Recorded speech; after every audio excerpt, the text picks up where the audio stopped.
Allison stands behind a kitchen counter making sauerkraut.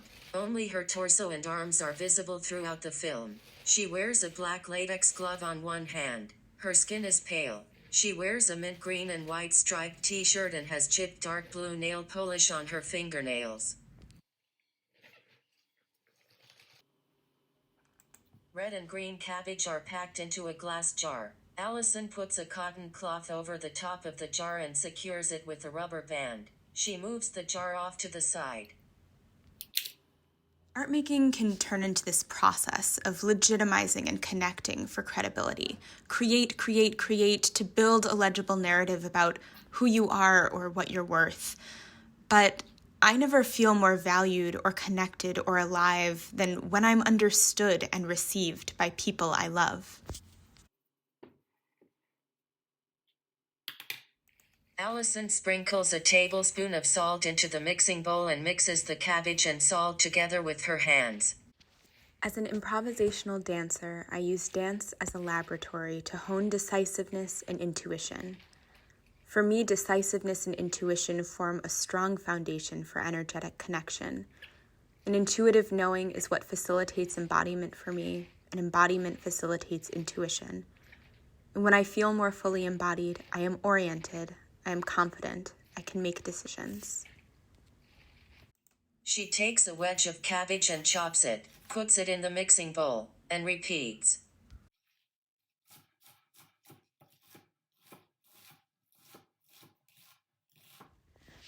I've been removed from my regular improvisational dance community and practice for more than 2 years now, and it's been a great loss. I got interested in re-scaffolding and developing rituals that allow me to sink back into intuition and decisiveness, orientation and embodiment. I've also been separated from many people I love through the pandemic and with many people before that.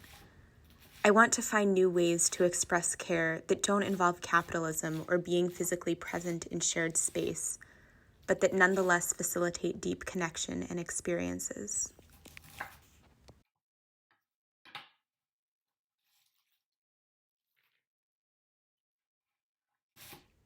So what I want to share today is not a dance piece, but a dance process that taps into Crip wisdom to instigate connections, to share more about how we might tune into ourselves to increase receptivity and facilitate care for each other.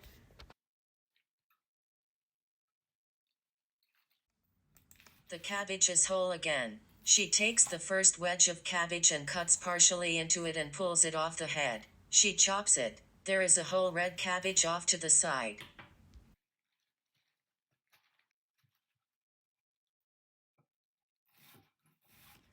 On each day of this week, I performed a dance piece as an act of care for one person, one a day. I scheduled a time with them for them to receive care from me, packaged in the form of a dance. I told them they wouldn't see or hear me, but we had the time allotted for us to be present together. We did not share space or connect over a screen, but we shared time and presence energetically. The 5 dances I created were spread over 4 time zones with up to 7 hours difference. One of the 5 audience members I had not seen since 2015. At least one of the audience members had never seen me dance before. I'm not sure what it was like to imagine. Some of the people I had more regular contact with in our day-to-day lives, but a few I was in contact with very rarely, but feel strong kinship and connection with.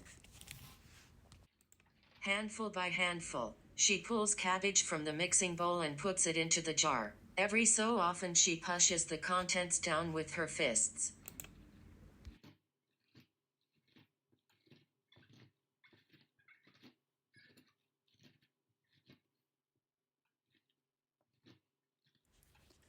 On each day, I spent time using tools I had built for awakening connection and increasing receptivity and moving toward a space of intuition.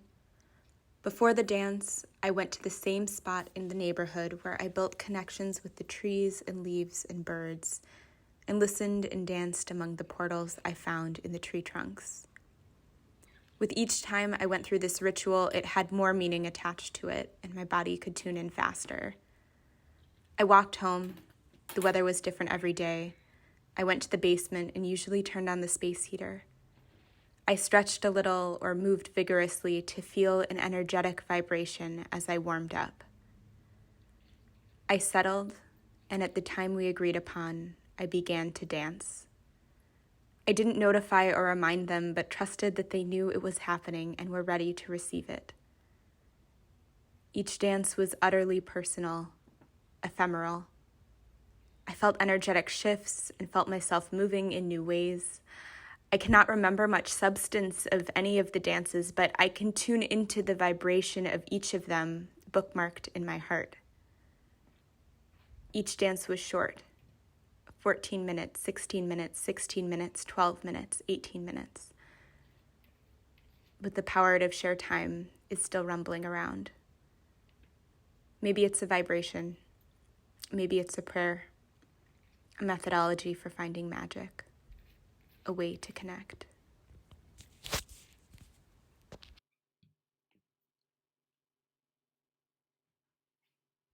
Purply liquid rises as she uses her fists to compress the cabbage.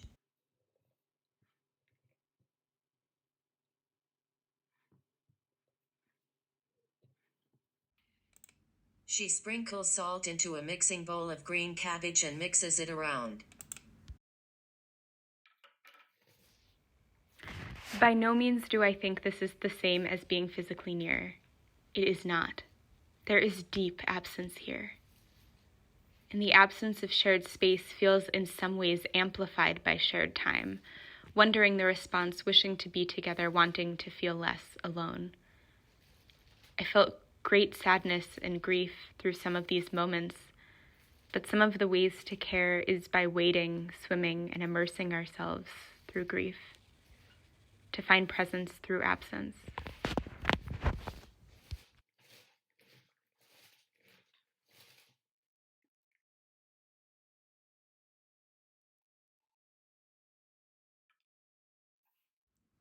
Another sprinkle of salt.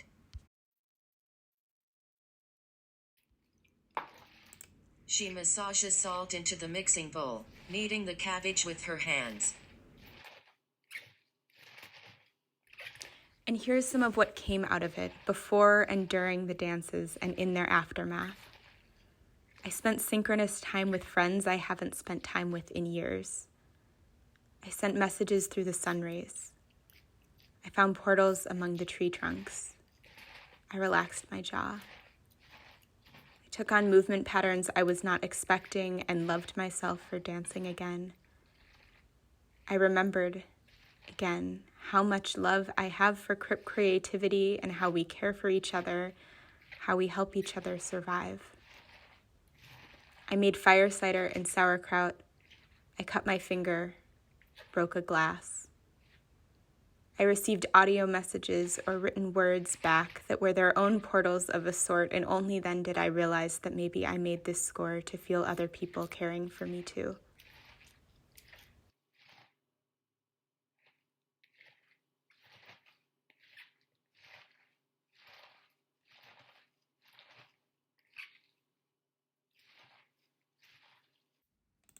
She chops green cabbage again and puts it into the mixing bowl. She kneads the green cabbage. I propose that we broaden what the work of making is. What if instead of the performance, we think about the work as the relationships and the moments in between and before and after the dances, the fleeting connections, the ephemeral moments where we are in sync and believing in a web of connection, allowing ourselves to hold something for each other? What if the work is something we can't see or hear or build, but the magic inside of us that we conjure? What if the work is the reaching out? She moves the jar back and forth rhythmically on the counter and exits the frame.